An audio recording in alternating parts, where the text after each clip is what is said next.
porque eu tive essa curiosidade mesmo. Você falou que era o único não muçulmano ali, cristão ocidental. Como é que era essa relação? O fato de você não fazer as orações com eles se sentiam ofendidos? Cara, isso é uma coisa muito legal. Eles perguntaram sobre o profeta Jesus para você, alguma coisa? Isso é uma coisa muito bacana, que eu conto bem no livro isso, que é o seguinte. Quando eu fui preso, o que é que aconteceu? Eu fui preso numa situação muito louca, na rua, como eu falei, né? Os caras ficaram me ameaçando, apontando armas na minha cabeça, dizendo que eu era espião, gritando comigo em árabe, na rua. Cara, é tão estressante, chega uma hora que você quase pede para morrer, sabe? Tem até uma ocasião engraçada nesse momento. Eu na rua, em Homs, né? O mundo está acabando, bomba caindo, tiroteio, e eu no chão, na calçada. Já tinham confiscado minhas coisas, na rua ainda. E aí ficava ali uns 7, 8, 10 soldados, né? Do exército sírio, apontando armas para minha cabeça, gritando comigo em árabe. E eu não falo árabe, eu sou brasileiro, bem calmo assim, né? E aí, um deles, depois de um momento, falou assim, ó, Brasília, futebol. Aí eu falei, futebol, gosto de futebol. Aí um deles falou assim, Barcelona ou Real Madrid? Eles perguntam a mesma coisa agora no campo. Quase todos perguntam assim, Barcelona ou Real Madrid? Eu ficava ensaiando qual dos dois eu ia agradar com a resposta. Pois é. A mesma pergunta, vários. Não é fácil, Real Madrid, pô, o Vini Júnior joga lá. Aí eu falei, mas vai que ele gosta do Barcelona. Isso é 2012, né? Aí eu falei, Barcelona. E aí eles riam e eu via que eles provocavam uns aos outros. Tipo, ó, ele gosta do meu, né? Do teu. Aí o outro cara falou assim, Messi ou Cristiano Ronaldo? Aí eu falei, Messi. Aí vi uma coisa. Aí um terceiro cara falou assim, Maradona ou Billy? Eu falei, Billy? Deve ser Pelé. Aí o cara falou, Billy, The Black Guy. Aí eu falei, não, The Black Guy é Pelé. O nome do cara é Pelé. Pelé é melhor que Maradona. Beleza. Aí os caras ficavam rindo. Só que o louco, Igor, é que esse papo de futebol rolou com todos eles apontando armas pra mim, entendeu? Era assim, Maradona ou Billy? Os caras estavam tão presos, era tão natural estar ali com a arma na minha cabeça, que rolou papo de futebol e os caras ficavam assim em mim, entendeu? E aí o clima foi amenizando, né? Arrumaram um sargento que falava inglês, o Yassin, que ajudou pra caramba, não sei o quê, conversou, aí ficou tudo esclarecido, que eu não era espião, que era brasileiro, jornalista, tarará. Ele até me ensinou como eu ia chegar no hospital, que eu ia encontrar com o meu contato lá, o Canadian Hospital. Aí até falou, se você for aqui em frente, anda tanto, entra ali, eu já sabia até como chegar no hospital, eu ia a pé dali, entendeu? Tava tudo tranquilo. Aí chegou um carro civil, cara, sem placa, 4 rapazes muito jovens, sem nenhuma identificação, com roupas civis, saíram do carro, pegaram minhas coisas, me colocaram dentro do carro e saíram comigo. Milícia, né, velho? Aí eu falei, cara, acabou, né? Chorei, rodei. E aí a gente saiu dentro da cidade de Homs, 2 caras na frente, tem um motorista e outro rapaz, com minhas coisas com ele, minha mochila e as coisas com ele. Atrás, eu, entre 2 sujeitos, os 2 caras com arma na minha cabeça, aqui, assim, um aqui, e o carro passando por dentro da cidade, e eu vendo o mundo acabado, gente morta em valas, garotos muito jovens, meninos de 13, 14 anos, com camisas de clube da Europa, Real Madrid, Barcelona, Milan, Juventus, correndo pela rua com armas, dando tiro para o céu e gritando Allahu Akbar, que é Deus é grande em árabe, né? E eu saquei, eram garotos rebeldes, né? Avisando que a força militar, a milícia estava passando por ali, né? E aí, cara, eu vi aquilo e pensei, bem, os caras sabem que eu sou jornalista, estão me prendendo, estão me deixando ver tudo que eu estou vendo, inclusive o rosto deles. Uhum. Vão me matar, né? Aí eu comecei a trabalhar na minha cabeça, no meu coração, a certeza de que eu estava vivendo os últimos minutos da minha vida, né? E aí comecei a recitar na minha cabeça um verso bíblico dos Salmos que fala, ainda que eu ande pelo vale da sombra da morte, não temerei mal algum porque tu estás comigo. Comecei já, vou morrer, já estou entregando já a alma ao Pai, né? Beleza. Me levaram num prédio público, cheio de pôsteres do Bashar al-Assad, né? Um monte de foto do presidente.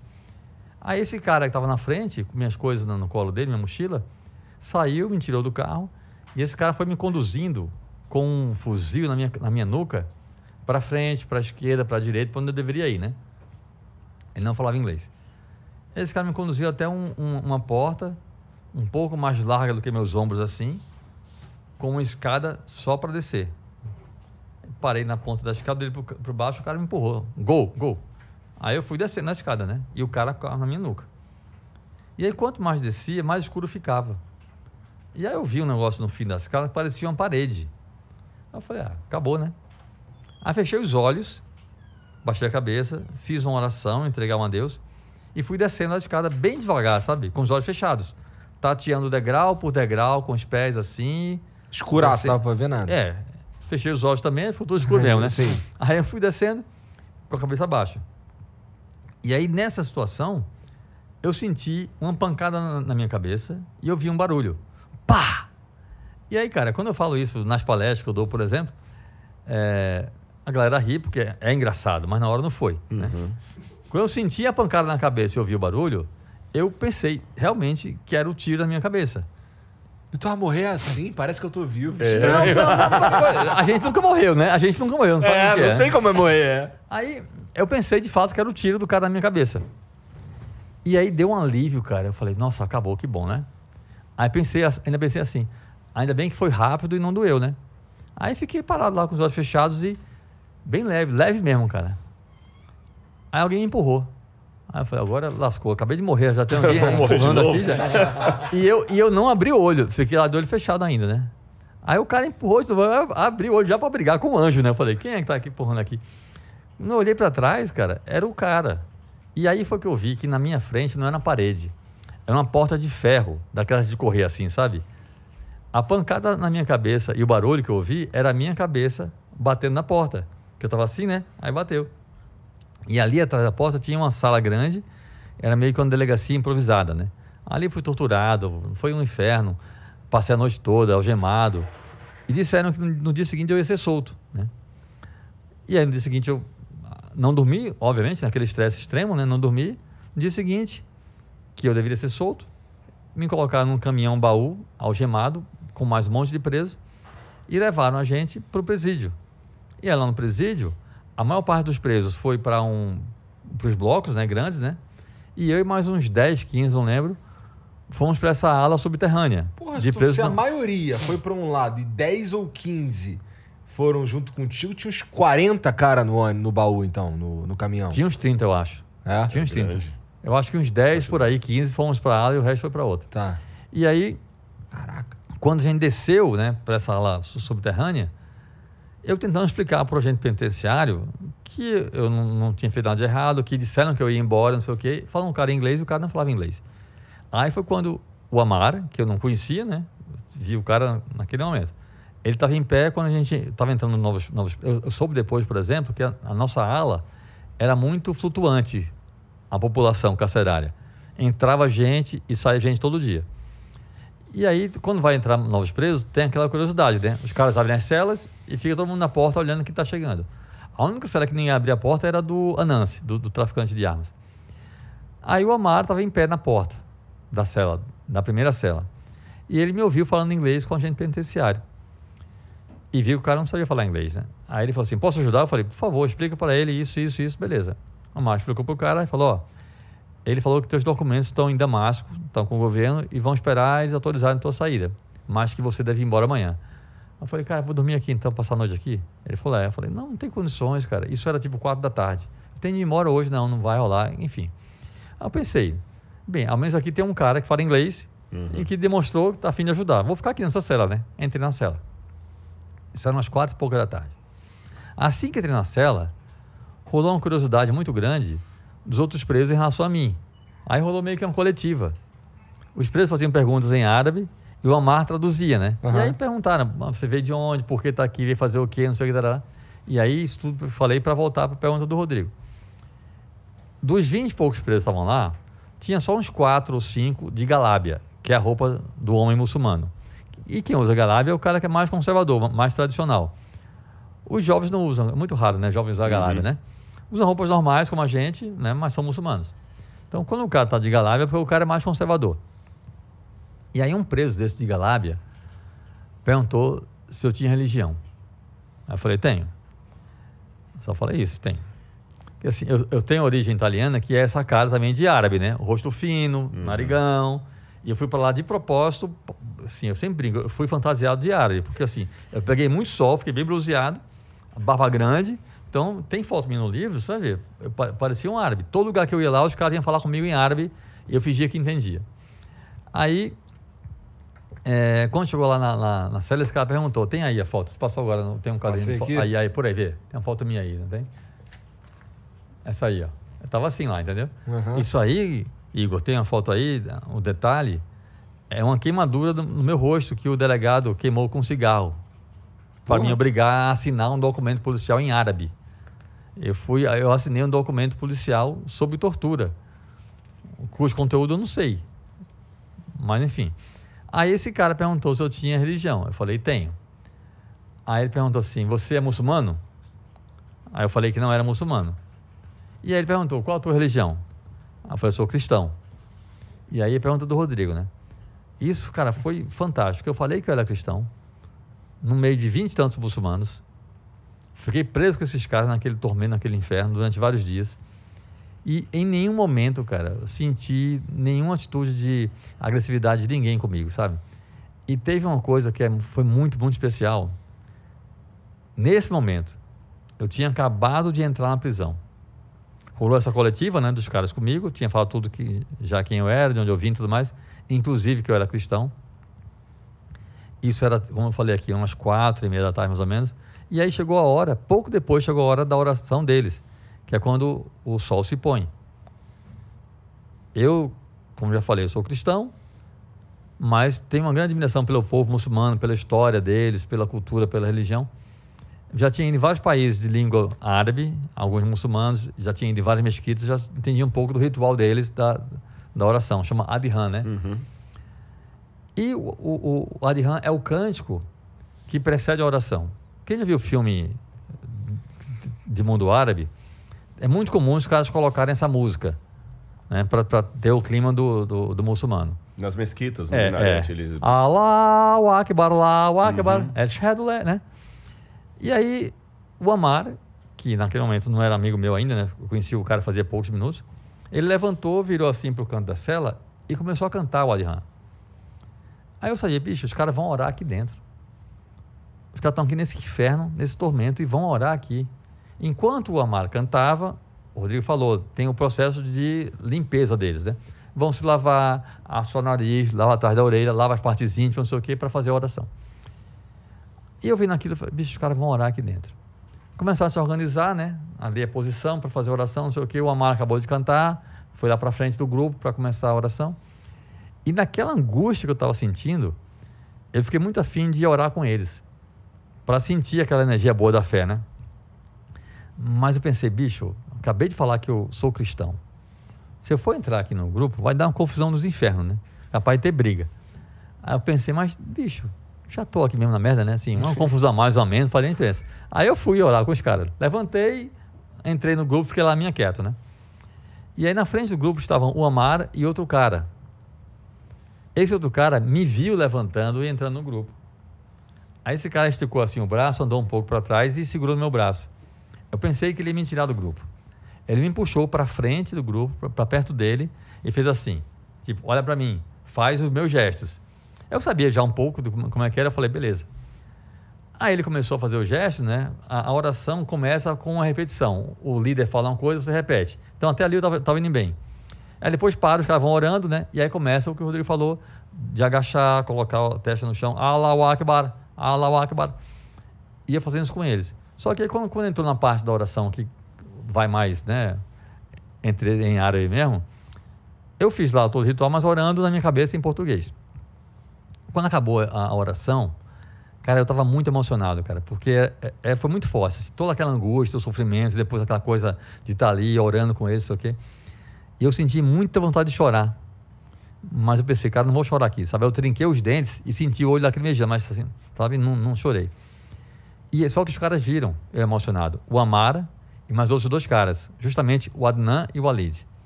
E aí o Amar e o Adnan, que viraram, tipo, o Amar foi o irmão mesmo, assim, o Adnan e o Walid viraram amigos muito próximos. Aí o Amar e o Adnan me viram emocionado e os 2 caras vieram e me abraçaram, velho. Igor, aquilo fazia pouco mais de meia hora que eu tinha entrado na prisão, velho. Ninguém era meu amigo ainda, né? Os caras vieram por solidariedade, por generosidade, me abraçaram, me confortaram. E é o que o Rodrigo falou, cara, eu sou cristão, eu sou evangélico, eu tenho plena certeza, infelizmente, que se você pegar um sujeito hoje no Brasil, de Galábia, com roupa muçulmana, e esse cara entrar numa igreja evangélica ou católica, não sei se ele vai ser espancado, talvez até seja, mas com certeza vão ficar olhando esse cara de cara feia. Não vai ser acolhido. Eu estou falando da minha religião. Uhum. Com certeza vão olhar, no mínimo, vão olhar para esse cara de cara feia. Enquanto isso, isso estou falando numa igreja. Eu ia falar em inglês agora, pensando. Por outro lado, eu fiquei numa cela, num presídio, no meio da guerra, bomba e tiro na rua o dia todo, com mais de 20 muçulmanos. E em momento algum, ninguém sequer me olhou de cara feia, velho. Assim, e tem outra coisa que é o seguinte, Igor. A minha angústia lá na prisão era só minha. Porque eu sabia que meus pais, meus irmãos, meus amigos, estavam todos bem e seguros. Uhum. Eles não. Além da agonia deles, da angústia deles, eles tinham a angústia de saber que seus pais, irmãos, esposas, filhos estavam na rua sofrendo, entendeu? E as pessoas foram boas comigo, cara. Tá? E a gente está vivendo um momento no Brasil, cara, muito difícil de essa coisa de ódio, sabe? Alimentada pelo presidente da República, cara. Um cara que... Tem vídeo, o cara dizendo tem que metralhar petralhada, sabe? Eu não sou PT, nunca votei na minha vida no PT, sabe assim? Para mim, Lula é um ladrão da pior qualidade. Mas o que esse cara faz, sabe assim? Bicho, a gente... Até falei, não sei, não foi contigo, foi com outro amigo meu esse dia falando. Cara, há uma semana a gente viu a notícia, um sujeito deu um tiro em outro dentro da igreja, cara. Sim. Que é isso, velho? Porque o pastor estava falando contra a esquerda, defendendo o Bolsonaro, e aí um irmão da igreja falou, mas isso eu não estou aqui para isso, não vim aqui ouvir política. Aí um outro, que era um policial militar, a paisana, estava armado. Por que é que leva um ser humano a entrar na igreja com um revólver, velho? Também não sei, cara. O que é que se passa na cabeça de um idiota desse? Aí o cara não gostou da colocação do irmão, né, da Bíblia, né, da igreja. O cara pegou o revólver e deu um tiro no outro. Dentro da igreja, velho. 2 evangélicos. Imagina se é um muçulmano que entra num lugar desse. É. E aí, eu estou lá preso com muçulmanos e fui bem tratado, assim, senti amizade, solidariedade, generosidade parte deles, sabe? Tu ainda conversa com esses caras? O Amar teve uma coisa muito bacana. Eu saí da prisão, eles ficaram lá, né? Aliás, um dia que eu fui solto, esse anel aqui, ó, eu ganhei do Adnan. Tem uma foto dele aqui no livro. O Adnan, ele vendia anéis e chaveiro na prisão. Aí, quando eu saí, ele foi me dar um anel. Eu já tinha um anel, que eu nem estava com ele na prisão, deixei em casa, que eu usava um dedo mindinho. Sem gostei de anel. Aí ele me deu um anel dourado, feio pra cacete. Eu falei, não quero isso não sei o quê. Eu achando que ele queria vender, né? Pô, o cara querendo te dar o anel e tu fazendo pois um pouco do anel. Vai dar um anel pra outro. Na primeira eu segurei, hein? Na primeira eu tranquei. Já deve ter visto. Eu falei, vai dar um anel pra outro. Falei pra ele. Aí ele pegou outro anel e aí eu joguei vôlei muito tempo, eu tenho o dedo aqui torto, tá vendo aqui mesmo, tá vendo? Aí o anel não entrou. Aí ele pegou esse aqui e foi colocar e esse passou. Aí eu até pararam com aquela, tá bom, beleza, valeu. Aí eu falei, quanto é? Porque ele vendia anéis, né? Aí eu falei, how much? Aí ele não falava inglês, muito pouco. Ele falou, no, for you, com sotaque, né? For you. Aí eu falei, não, money, how much? For you, how much?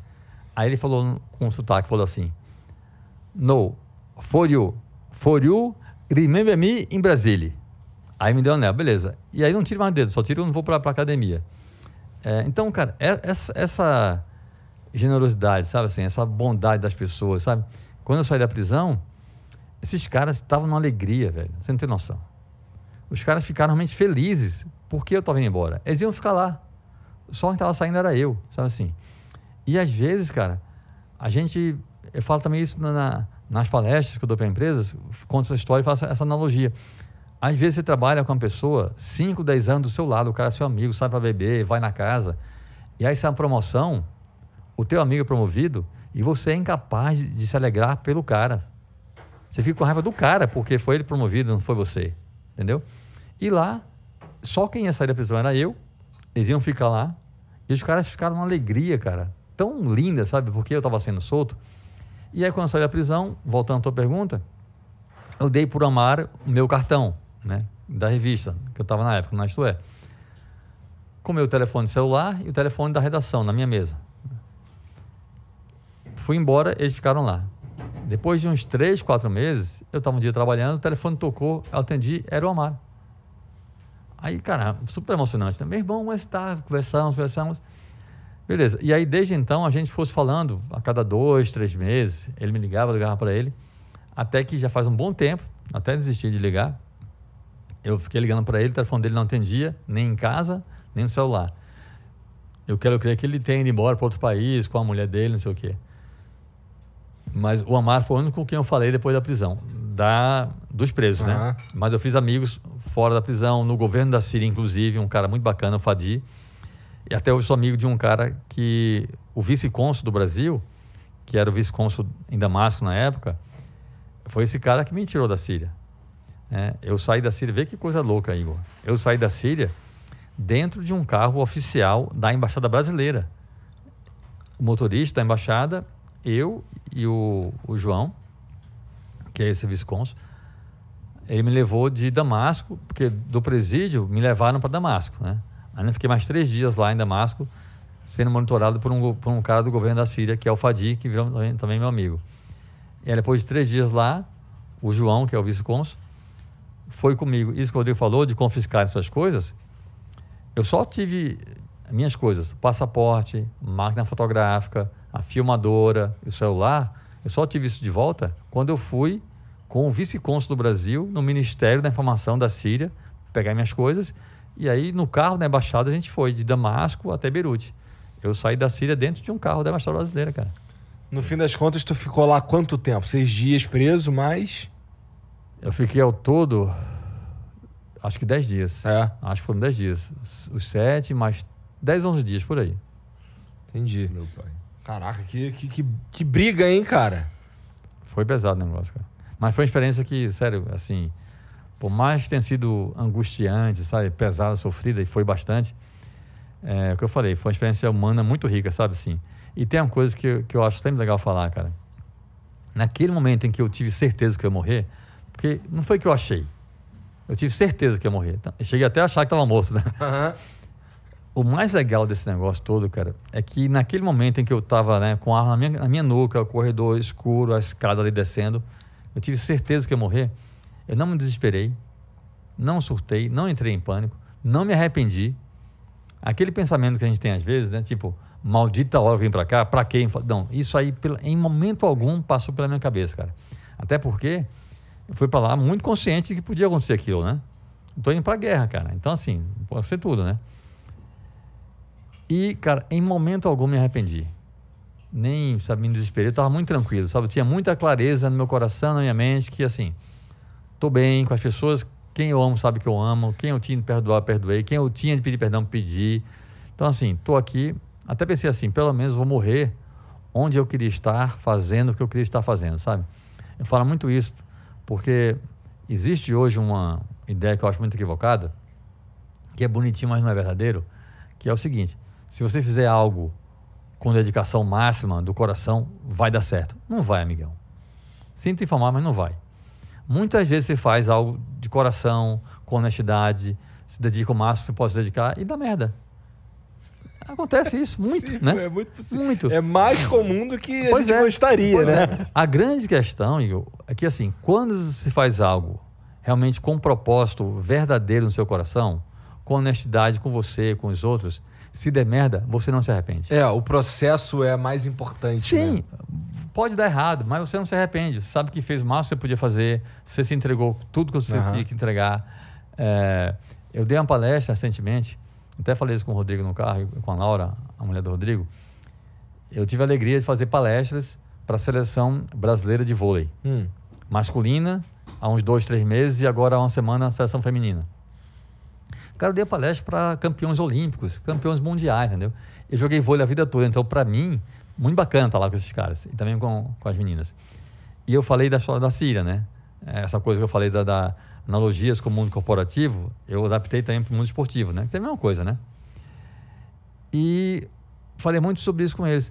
Cara, os caras são campeões olímpicos, campeões mundiais, entendeu? E é lógico que nem sempre ganharam, né? Esperem também, né? Só quando você perde, sabendo que entregou o máximo, né? Se você se dedicou tudo que você tinha para dedicar, você não fica frustrado, você fica triste. Você quer ganhar, lógico. Mas você perder faz parte da vida, né? Do esporte, do trabalho, em tudo. O grande ponto é esse, cara. Você pode se dedicar, você pode dar o máximo de si e pode dar errado. Mas se você faz isso com um propósito verdadeiro, mesmo que der errado, você não se arrepende. Esse é o ponto, entendeu?